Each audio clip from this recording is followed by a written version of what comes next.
नोएडा के sector 126 auto चालक के ठेकेदार की दबंगई।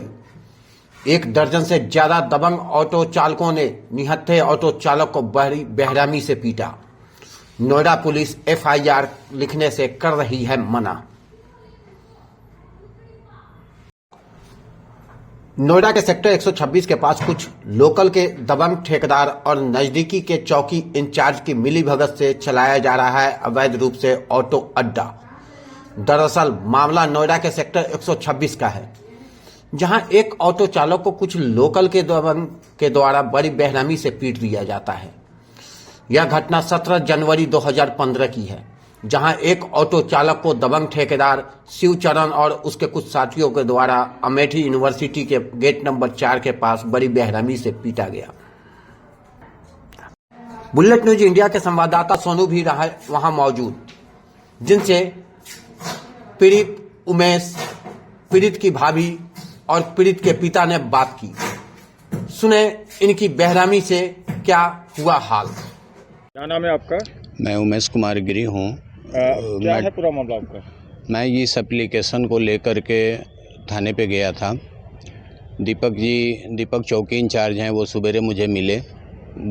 जब जा कर के मैंने ये एप्लीकेशन दिया, एप्लीकेशन को ध्यान से पढ़ा और पढ़ने के बाद इन्होंने कहा कि ये सब झूठ है, इसको शॉर्ट कट करके ले आओ। हमने कहा ये मेडिकल है और ये मेडिकल के आधार पे ये सारा एप्लीकेशन बना हुआ है। वो कह रहे हैं कि ये मेडिकल तो वैसे कहीं भी बन सकता है, कहीं भी बन जाएगा। हमने कहा राम मनोहर लोहिया हॉस्पिटल का मेडिकल कहीं भी बन जाएगा। तो हमने उनको कहा कि तो ये मेडिकल और ये एप्लीकेशन आप ही छोटा कर दीजिए। जब आप कह रहे हैं कि ये सब डुप्लीकेट है तो फिर आप ही छोटा कर दीजिए ना। आप दीपक जी कह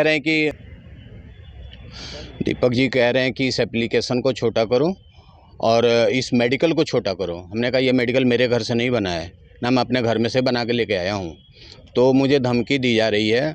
उसके बाद में मेरे लड़के को जान से मार के फेंक देने की धमकी आ रही है। धमकी किसके द्वारा दी जा रही है? वो वहीं ऑटो चलाने वाले लोग जो हैं, जिनके साथ ये मुकदमा हुआ है। हवलदार, पता नहीं क्या नाम है, हवलदार शिवचरण है, उसके 2 बेटे हैं और भी वहाँ पे 6-7 लोग हैं। अब मैं तो ऑटो चलाता नहीं हूँ, लड़का जानता है उन लोगों का नाम। तो ये लोग आज भी जो है कह रहे हैं कि ये भी एक ही आँख की रोशनी गई है, दूसरा आँख भी फोड़ देंगे और मार के जमुना में फेंक देंगे। किसी के लायक नहीं रहेंगे अगर हमारे ऊपर एफआईआर हुआ तो। पुलिस को आपने इसकी सूचना दी? पुलिस को ही तो सूचना दी। पुलिस को सूचना दी तो पुलिस कह रही है कि इसको शॉर्ट कट करके लेके आइए।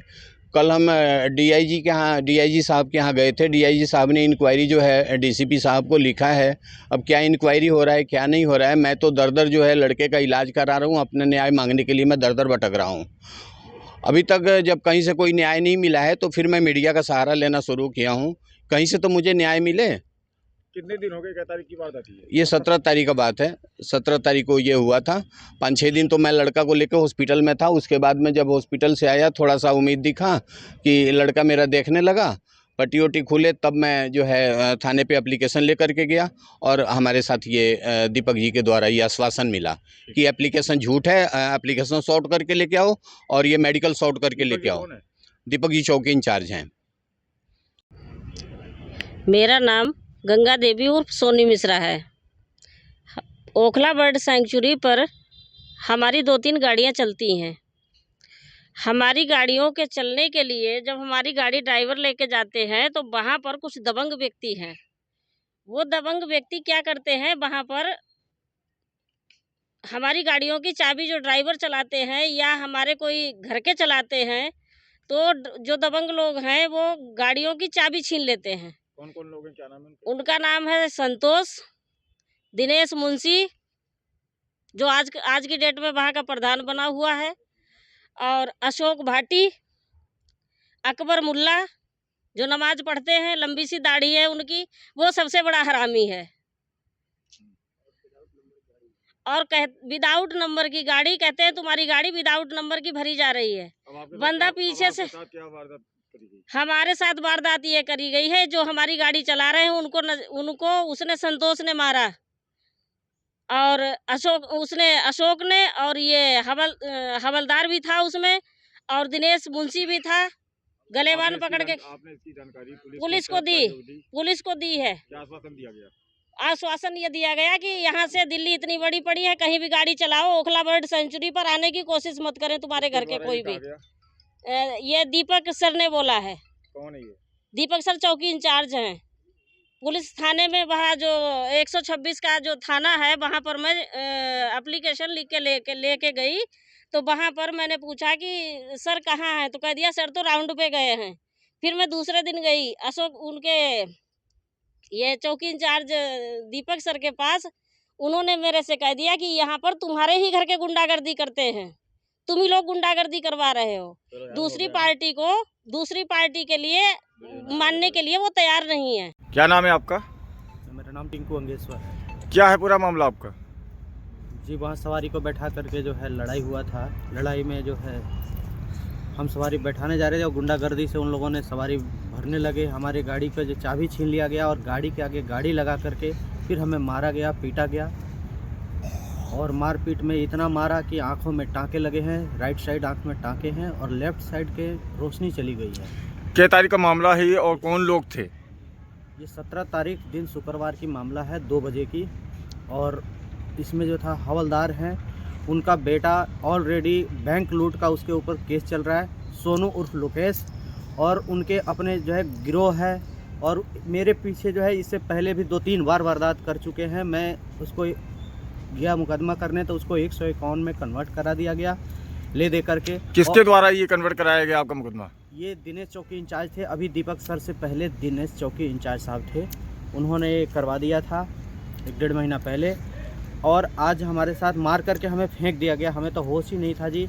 आंखों में टाँके लगे पड़े हैं। ऑलरेडी गवर्नमेंट का MLC का हमारे पास रिपोर्ट है और उसमें सारी जो है राम मनोहर लोहिया की अभी भी इलाजें चल रही हैं। चक्करें आ रही हैं मुझे, आँख से तो रोशनी चली तो आपने इस घटना की सूचना पुलिस को दी? पुलिस को हम जब सूचना देने गए, हमारे पिताजी गए तो वहाँ पे उन लोगों ने उन्हें भगा दिया। बोला कि इतना बड़ा बवंडर लेके क्या घूम रहे हो, इसको शॉर्ट लेकर के आओ, शॉर्ट एप्लीकेशन लिख करके लेके आओ। जैसे कि पहले उन्होंने हमारे को इसको दाब दिया गया था, 151 में कन्वर्ट कर दिया गया था, वैसे ही निपटाने में लगे हुए हैं। और ऑलरेडी हमें मार करके फेंकने की पूरी साजिश थी, कहीं कसर नहीं छूटा है।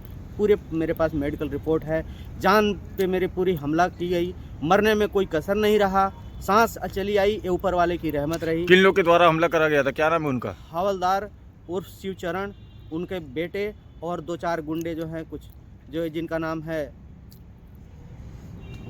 राहुल, आपका नसीम, उसका भाई एक और है। और आपने इसकी जानकारी उच्च अधिकारियों को दी जिनके द्वारा आपके ऊपर कोई आश्वासन दिया गया हो? हम तो जो थाने में गए जी, थाने में हमें डांट के भगाया जा रहा हमारे पिताजी को। हम तो जाने के लायक ही नहीं है जी, हमारा तो इलाज चल रहा है। जब 2 कदम चल रहा हूँ वो भी गिर जा रहा हूँ जी। हम 2 कदम चलने के लायक नहीं हूँ जी। मैं तो सच्चाई यही है, मेरे पास आज भी इलाजें चल रही है, आज भी मेरा ट्रीटमेंट है, आज भी मैं हॉस्पिटल से आया हूँ जी।